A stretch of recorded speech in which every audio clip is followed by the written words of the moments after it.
Sejarah kekristenan di tanah Batak.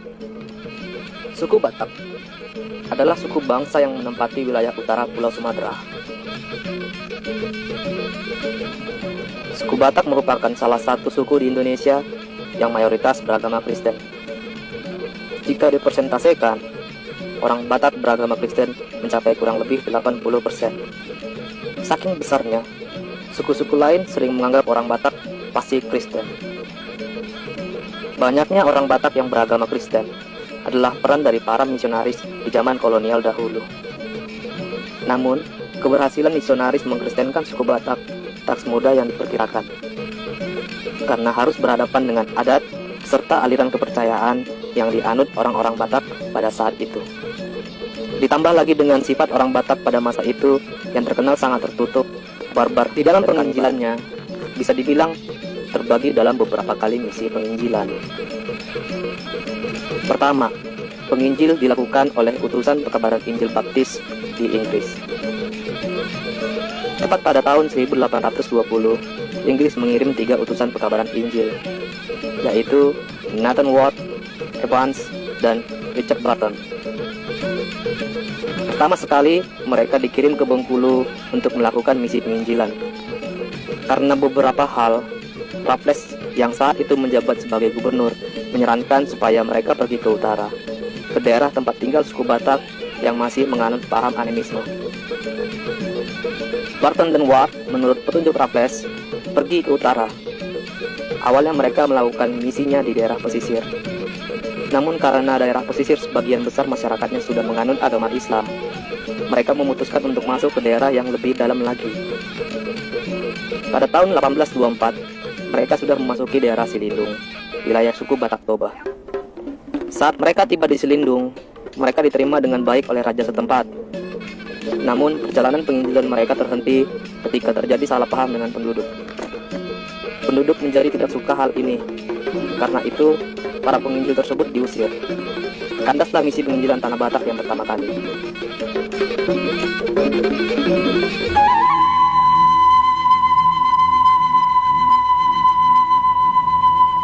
Dua, penginjil utusan American Board of Commissioner for Foreign Mission.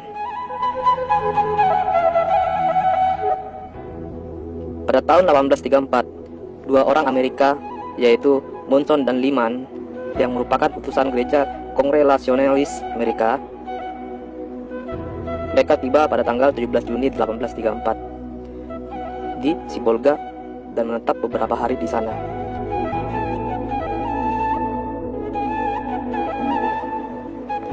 Pada 23 Juni 1834, mereka berangkat menuju pegunungan Silindung.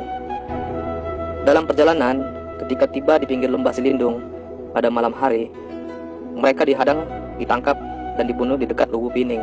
Pembunuhnya adalah Raja Panggalamei, yang merupakan raja di Pitubosi yang tinggal di Singkap. Dia membunuh bersama dengan rakyatnya. Penangkapan Muson dan Liman disebabkan warga Batak saat itu sedang melakukan pengawalan ketat terhadap suku-suku yang masuk ke wilayah tanah Batak, akibat dari masyarakat Batak yang sedang trauma atas tindakan genosida pada saat masa Perang Patri.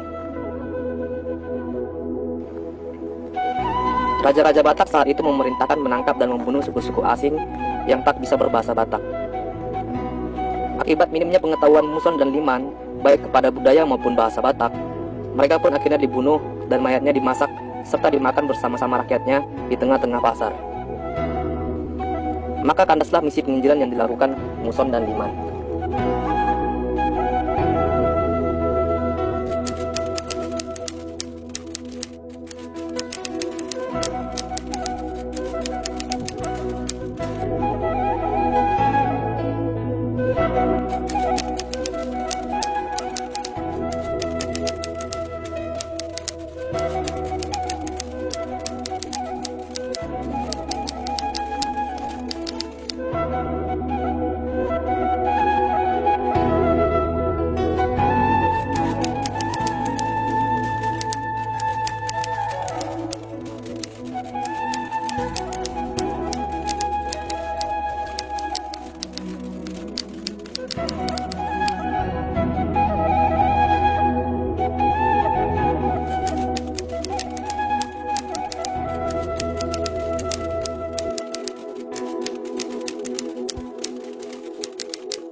Ketiga, penginjil utusan Rennes Missionsgesellschaft atau disingkat RM.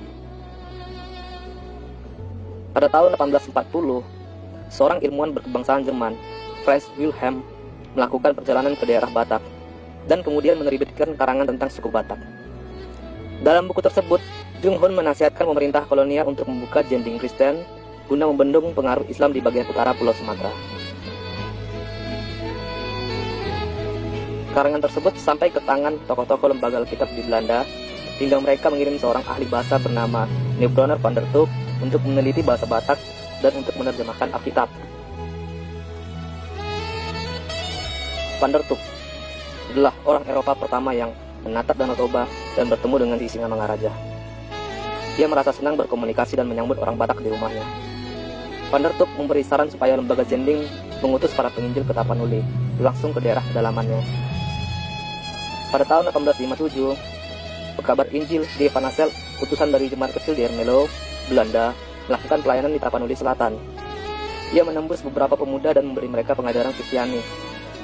Pada 31 Maret 1861, dua orang Batak pertama dibaptis, yaitu Jakobus Tampu Bolon dan Simon Sregar.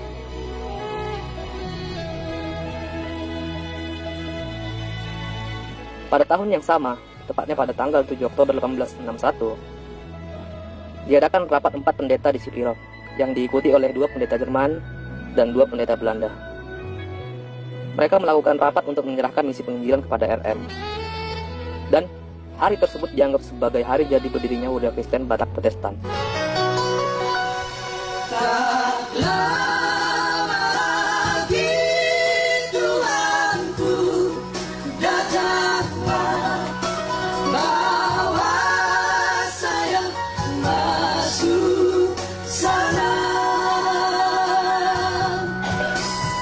RM kemudian mengutus Ludwig Ingwer Nommensen untuk melakukan misi tersebut.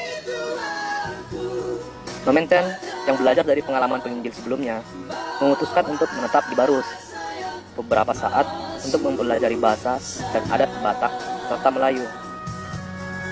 Kemudian pada tahun 1864, ia masuk ke daerah Selindung. Mula-mula di Huta Dame, kemudian di PA Raja. PA Raja kini menjadi kantor pusat HKBP. Dalam menyampaikan Injil, Nommensen dibantu oleh Raja Pontas Tumban Tobing. Raja Pontas Tumban Tobing adalah Raja Batak pertama yang dibaptis. Raja Pontas Tumban Tobing membantu Nommensen untuk mengantarnya dari Barus ke Selindung dengan catatan bahwa ia tidak bertanggung jawab atas keselamatannya. Pada awalnya, Nommensen tidak diterima baik oleh penduduk karena takut terkena bala karena mereka menerima orang lain yang tidak memelihara adat. Dan pada suatu waktu, diadakan pesta nenek moyang di atas Barita. Biasanya disembelih korban.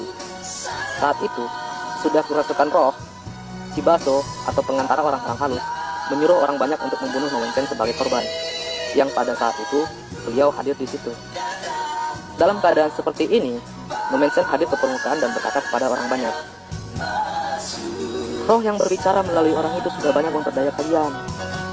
Itu bukan roh di atas Barita, nenekmu, melainkan roh jahat. Tidak mungkin nenekmu menuntut darah salah satu dari keturunannya." Begitu kata Nommensen. Setelah Nommensen mengatakan hal itu, segera si Baso jatuh ke tanah. Akibat peristiwa itu, warga Batak mulai segan terhadap Nommensen dan semakin ingin membunuh beliau.